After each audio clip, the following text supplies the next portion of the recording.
Well, folks, he did it.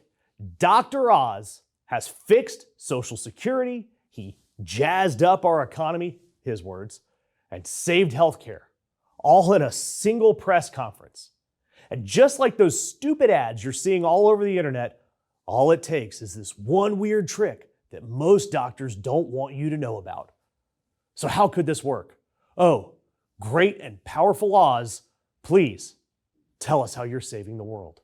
If we're able to get the average American, who today retires on average at age 61, get them just to work 1 year longer, because they feel so vital, so strong, so bullish about their future, because they're feeding their bodies nutrients that are essential to their high-functioning productivity, we will increase the overall GDP of our nation by trillions of dollars. So we will reduce healthcare expenses. At the same time, we jazz up the U.S. economy with trillions of dollars created by the productivity of American workers. That's right. Our head of Centers for Medicare and Medicaid Services wants you to eat better so that you can slave away for another year or longer so our economy can make trillions more. And of course, right over Dr. Oz's shoulders, the man that is going to help Americans shift their diets to more meat and fat, that's right, Mr. Maha Brainworm Roadkill himself, RFK Jr. And all of this is from the administration that is run by a man that consumes enough McDonald's that his colon is likely already starting to look like Ronald McDonald himself, complete with little red clown noses. Seriously.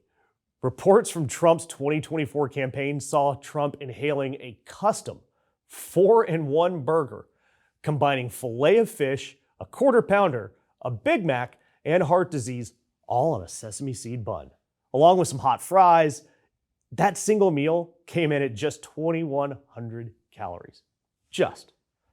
So how exactly is eating more red meat and eating better going to get trillions of dollars into our economy? So let's start with these new dietary guidelines.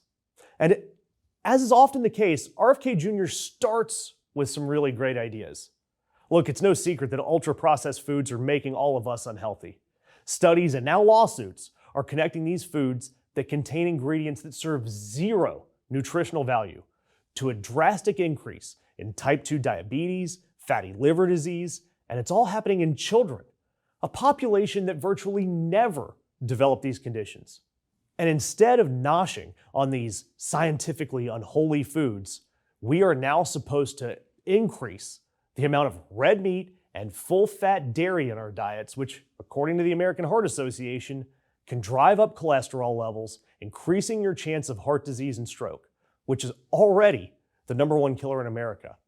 And despite all of that, Dr. Oz is claiming that these newly cardiovascular diseased Americans will be able to work themselves to death even longer. Because the longer Americans work, the more workers pay into Medicare and Social Security, and the fewer years those programs will have to pay back out because you'll be dead.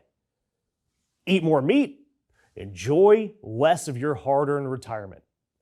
Give the government more money and receive fewer benefits in return.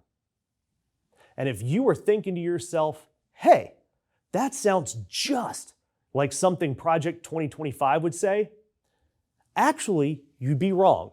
I checked, Project 2025 really doesn't call for the retirement age to be raised, thank God.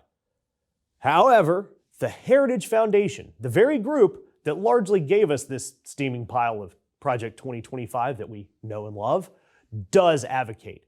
They advocate for raising the retirement age from 62, not to 63 like Dr. Oz is saying, but to 67, or even as high as 70. The Heritage Foundation says older workers' wisdom and experience provides an invaluable insight and mentorship to younger workers. And today's labor market affords increasing opportunities for older workers to gradually ease into retirement instead of abruptly exiting their careers.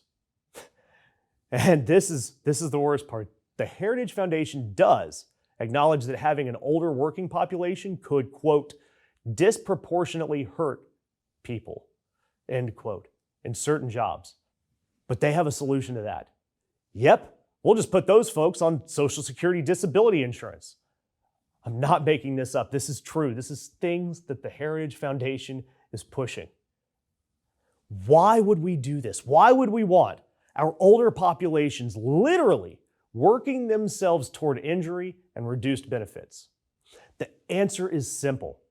It's to pay for tax cuts for the wealthy, Trump's insane new defense budget proposal, and the out-of-control spending by Homeland Security.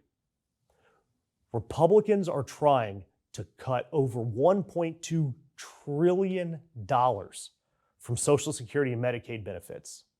But what else do you expect from Dr. Oz? I mean, this is a man that John Turncoat Fetterman called a scam artist. Takes a lot to get to that level.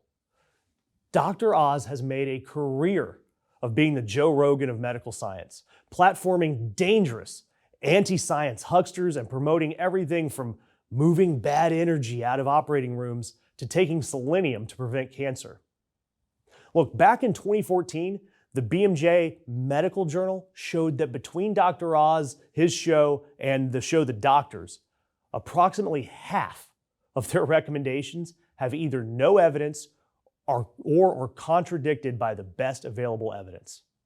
Hell, Dr. Oz admitted that science doesn't back up his insanity. He told Congress in 2014 that the items that he discusses on his show, quote, I recognize that oftentimes they don't have the scientific muster to present as fact. So there you have it, folks. The Republican plan to fix this country and our economy and fix Social Security is to eat more meat so that we can squeeze every ounce of productivity from our older Americans, quite literally until they are disabled or they die. Just so that billionaires don't pay their fair share and fake masked police can desecrate the Constitution in your own backyard. And to polish that policy turd, we have a man, Dr. Oz, that has built an empire off of scamming the poor and the elderly with his BS supplements, diet pills, and miracle cures. Pay no mind to the glorified troll doll behind the curtain. Doesn't it seem like our feeds are getting filled with more and more BS right-wing MAGA content? It's no secret that all these top tech bros are in love with the current regime, so it's no surprise that independent left-leaning media is being squashed by the algorithm. If you like our content and content like us, it doesn't take long to click that thumbs up, share, comment, or subscribe. So please help us keep the truth alive.